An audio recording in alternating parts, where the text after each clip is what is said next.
Introduction. When asked, "What's your dream job?" most people don't say landlord. And yet, when you consider the day-to-day practicalities of the job, it's surprising that this career isn't higher on everyone's dream job list. Buying properties, renting them out, watching the money come in. It all sounds so easy, doesn't it? So, why aren't more people rushing out to invest in commercial real estate? Brian Murray observes that the answer to that question lies in our perceptions. The average Joe doesn't set out to become a landlord because he has a prescriptive and restrictive idea of who a landlord is. We think of people who can afford to make sizable, risky investments. We think of people who own so many properties they can't keep up with all of them. For most people, that idea puts them in both an income bracket and an identity they can't even fathom. So, they assume the real estate industry isn't for them. But Murray argues that nothing could be further from the truth. In fact, his own success story debunks these perceptions. And over the course of this summary, we'll explore Brian's journey to success and learn how you can emulate it.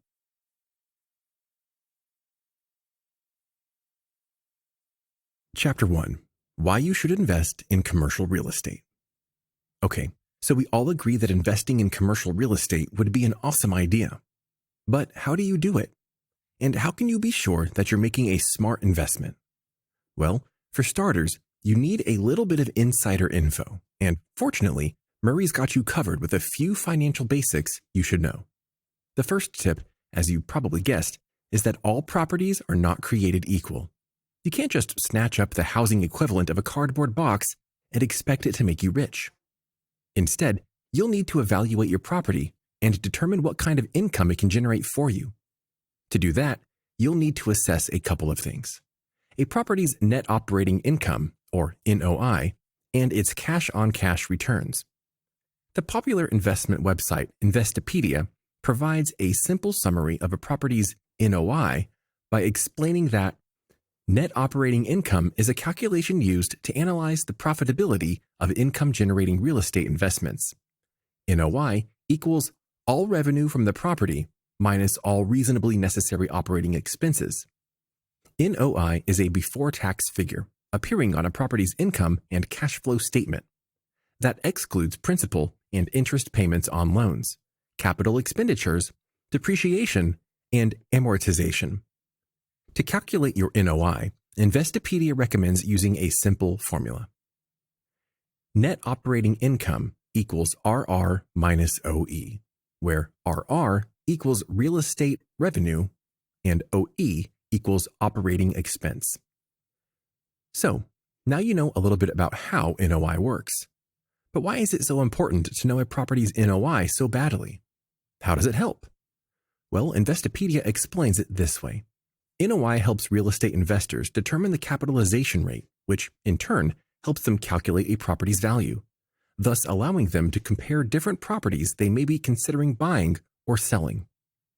For financed properties, NOI is also used in the debt coverage ratio, the DCR, which tells lenders and investors whether a property's income covers its operating expenses and debt payments. NOI is also used to calculate the net income multiplier, cash return on investment, and total return on investment. To give us an example of how NOI would work in practice, Investopedia offers a hypothetical scenario. Let us assume that you own a property which annually pulls in $120,000 in revenues and incurs $80,000 in operating expenses. In this circumstance, it will have a resulting NOI of $40,000. That's $120,000 minus $80,000. If the total is negative, where operating expenses are higher than revenues, the result is called a net operating loss, NOL. Creditors and commercial lenders heavily rely on NOI to determine the income generation potential of the property to be mortgaged, even more than they factor an investor's credit history into their decisions. Simply put, this metric helps lenders fundamentally assess the initial value of the property by forecasting its cash flows. If a property is deemed profitable, the lenders also use this figure to determine the size of the loan they're willing to make. On the other hand, if the property shows a net operating loss, lenders are likely to reject the borrower's mortgage application outright. So, Now that we know how an NOI works and why it's so important in relation to investments, let's take a look at how NOIs work in conjunction with our second topic for this chapter, cash-on-cash returns.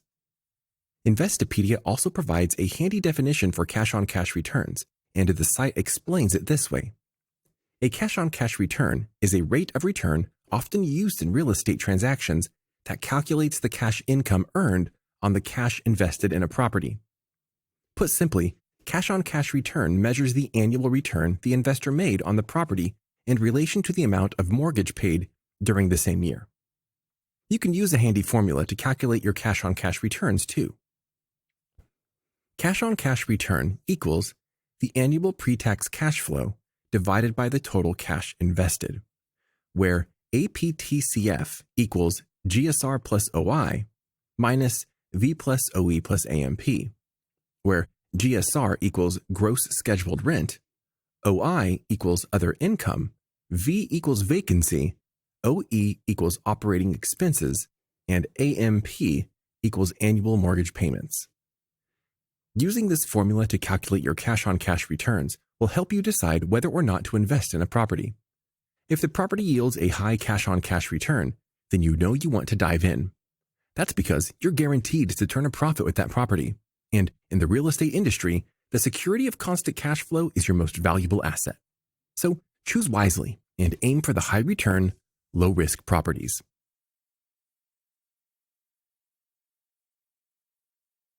Chapter 2. Whatever you do, don't spend money.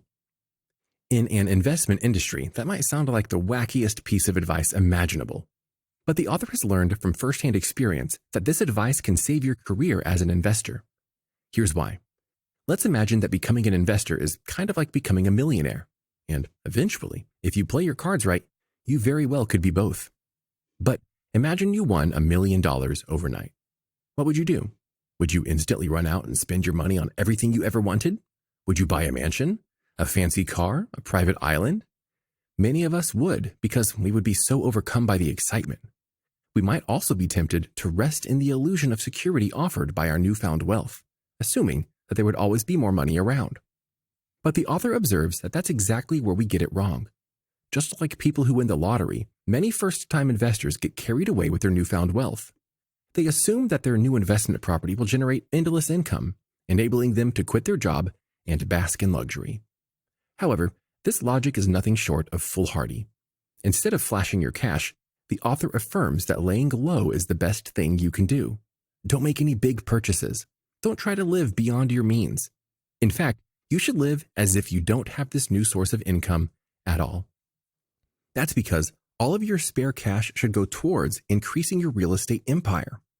Speaking from his own experience, Murray argues that it's only once you've built a successful foundation that you get to reap the benefits of your investments.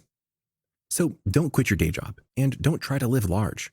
Instead, be prepared to make a few sacrifices and channel your money into investments that you will nurture over time. You can't expect to live off your investments in the early days. If you try, you'll wind up broke and on the street. That's why the author continued to support himself through his real job for the first 7 years of his real estate career. He understood that it might take a few years for his business to generate a real profit, and he was prepared to wait it out. So, remember that you don't want to make many risks with your investment properties or with your personal finances. Instead, get creative, grow what you have, and watch it blossom.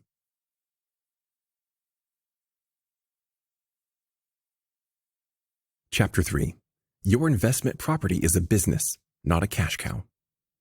You might remember that earlier in this book, we discussed the common perception of a landlord. We also discussed how entirely unrealistic that perception can be. If you're an aspiring investor, it might sound enticing to imagine yourself sitting back and watching the cash flow in. But as we've already seen, that's not entirely how it works. At least not for a while. And in fact, the author argues that even once your investments begin to turn a profit, your perspective is crucial for determining your property's success. For example, maybe you're already thinking of your properties as assets, similar to stocks. And much like stocks, you might think that they require little in the way of active involvement from you. As is the case with your stocks, you can simply sit back and let your finance guy handle this, right? Wrong. The author argues that you should actively view your properties as a business. That makes you the manager in the same way that you'd be the manager of your business. And that means you'll need to be heavily involved. It also means that, emotionally or financially, you can't afford to outsource and let somebody else do your job for you. After all, if you were trying to get a new startup off the ground, would you want to hire a bunch of outside contractors to do the work that you could do for yourself? Would you want to waste your money and risk being in the dark about your own business affairs? Probably not. And Murray asserts that it shouldn't be any different with your investment properties.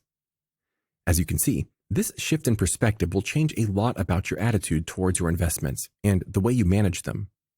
If you think about your properties like a business, then you'll operate accordingly.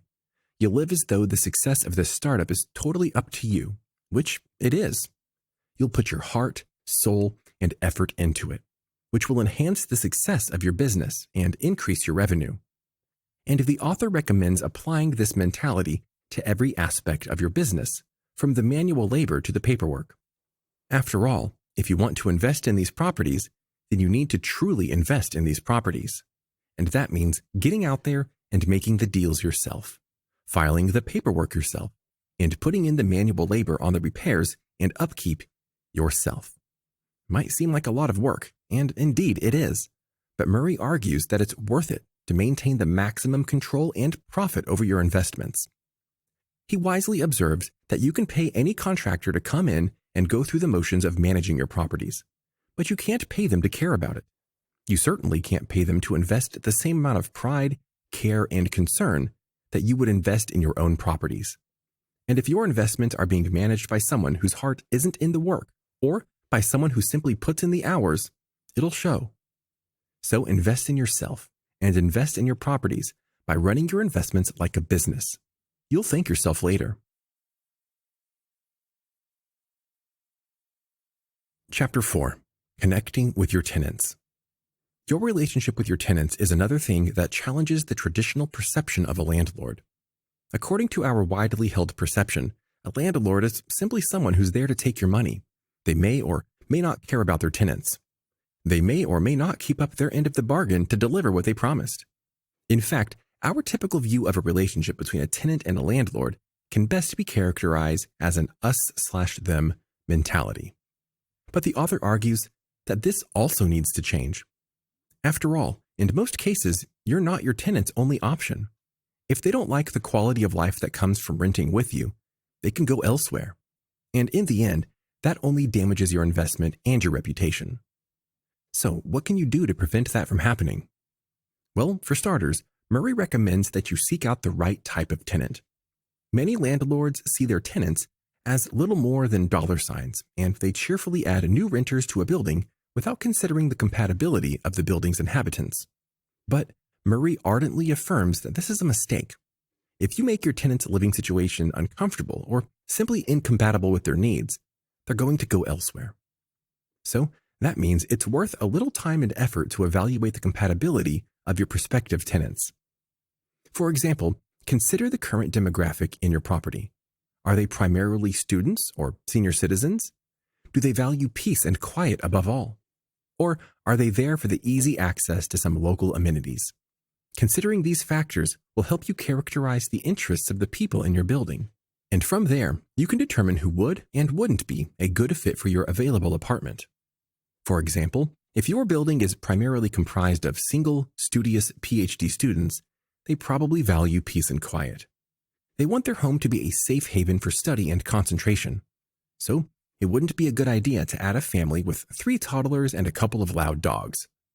Taking these factors into consideration requires only a small amount of effort from you, but it could mean the world to your tenants. And if they're happy in their homes, then they'll want to cultivate a long-term, harmonious relationship with you. It's a win-win.